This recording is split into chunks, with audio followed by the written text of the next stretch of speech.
Bonjour Valérie, oui exactement, nous sommes dans ce centre de formation et pour former au métier des transports et de la logistique, il faut de l'espace, des grands entrepôts et des racks où il y a des choses à récupérer. Ça c'est pour s'entraîner au métier de la logistique.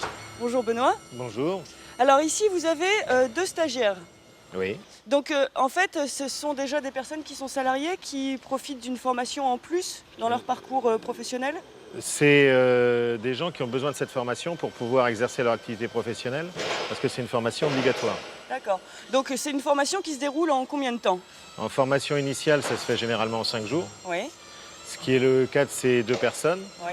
Et puis après, en renouvellement, en fonction de la régularité d'utilisation de l'engin et en fonction du nombre de catégories qu'il repasse, Oui. ça peut être une journée, 2 jours, 3 jours, selon le choix de l'entreprise. D'accord. Donc là, ils sont en train de réaliser des exercices. Ça consiste en quoi là? Là, ils sont en train de gerber des palettes en palettier. Oui. Il faut qu'ils puissent le faire à tous les niveaux du palettier, à des hauteurs différentes en fonction des catégories d'engins. D'accord. Là, il y a 2 catégories d'engins. Il y a un chariot frontal et un chariot à main rétractable. D'accord. L'un permet de travailler plus haut que l'autre. D'accord. Et donc là, le but de la manœuvre, c'est de garder toujours l'horizontalité. C'est ce que vous disiez tout à l'heure? L'horizontalité, c'est une condition pour que la manœuvre se passe bien. Oui. Le but de la manœuvre, c'est qu'ils puissent mettre les palettes en place et les retirer sans les abîmer et dans un temps raisonnable. D'accord. Il y a des difficultés particulières quand on conduit ce genre de transpalette? C'est des engins qui sont quand même dangereux, donc la difficulté c'est d'être attentif et de faire attention à la sécurité des gens, Oui. en même temps qu'à l'état des marchandises qui sont manipulées, parce que quand c'est une palette de champagne, ça représente de l'argent. Oui. D'accord. Très bien. Écoutez, merci beaucoup, Benoît. Merci. Et puis Valérie, à tout à l'heure. Merci Éléonora. En compagnie d'un formateur. Valérie, ce centre de formation propose aussi une formation transport et notamment transport et conduite de poids lourds comme celui-ci. Alors au volant, vous allez le découvrir, c'est deux femmes qui apprennent donc le métier avec Francky de Messmaker. Bonjour. Bonjour. Vous êtes donc formateur, le métier se féminise. Oui, de plus en plus, chaque année, on arrive à avoir des femmes qui veulent faire ce métier. L'année dernière, on n'en avait pas. Cette année, on en a 2. On en est content puisque c'est vrai qu'au niveau de l'image de marque du conducteur routier, ça augmente. Oui.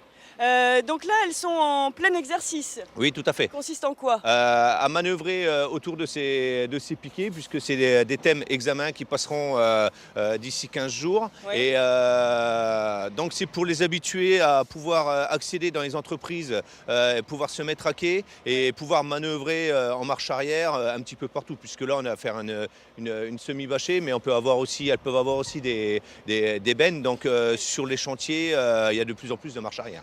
Alors, elles sont déjà en apprentissage. Oui, bien sûr. Dans une entreprise. Tout à fait, oui. Depuis le mois de septembre, la formation commence au mois de septembre. On essaie de trouver des sociétés de transport qui veulent accueillir justement ces stagiaires. Donc de septembre à janvier, on est sur du véhicule porteur. Et à partir de janvier, on attaque le véhicule articulé comme celui-ci jusque fin juin. D'accord, oui, donc c'est sur une année scolaire classique. À peu près, oui, tout à fait, oui. D'accord, très bien. Écoutez, merci pour toutes ces explications, Francky. De rien. Et puis Valérie, à tout à l'heure.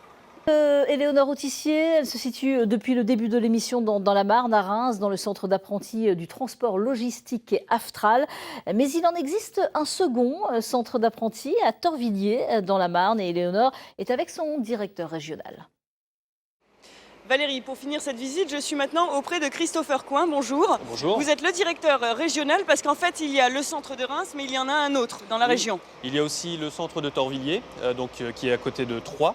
Et nous avons aussi des antennes basées à Saint-Dizier, Chaumont, Charleville-Mézières et Vitry-le-François. Oui, donc vous avez vraiment un vrai tissu régional de formation. Un vrai maillage. On veut vraiment coller au plus proche de nos clients et partenaires pour que ce soit plus simple pour eux, pour pouvoir envoyer leurs collaborateurs en formation. Alors voilà, justement, parlons des formations. Il y a des formations continues, il y a des apprentissages.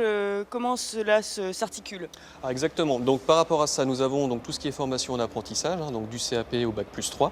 Donc CAP conduite routière, bac pro logistique, bac plus de logistique et bac plus 3 logistique. Donc toutes ces formations-là sont dispensées au centre de Reims. Nous avons aussi une autre formation en apprentissage dispensée au centre de Troyes, qui est la formation de diplômé d'état d'ambulancier, donc qui forme au métier d'ambulancier, bien entendu. Et Et toutes ces formations-là se déroulent en apprentissage avec un partenariat du Conseil régional Champagne-Ardenne. Voilà. D'accord. Et alors tous les ans, vous accueillez combien d'apprentis, combien de stagiaires On est entre 60 et 70 apprentis sur le centre de Reims et une petite dizaine sur le centre de Troyes. Voilà. D'accord. Et alors après, pour l'insertion professionnelle? Alors l'insertion professionnelle, c'est ça qui est vraiment intéressant. Nous avons un taux d'insertion de plus de 85% sur les métiers de la logistique à partir du bac et bac plus dans les 3 mois après la fin des examens. Oui, donc il y a vraiment des débouchés. La logistique sert dans tous les corps de métier, pas que chez les transporteurs, vous avez chez les industriels. Oui. Donc il y a vraiment des débouchés dans tout un tas de secteurs différents. Et dans la région? Et dans la région, tout à fait. Très bien. Bah, écoutez, merci d'avoir ouvert les portes de ce centre. C'est moi, merci. Et puis Valérie, à bientôt, nous pousserons la porte d'un autre lieu de la région.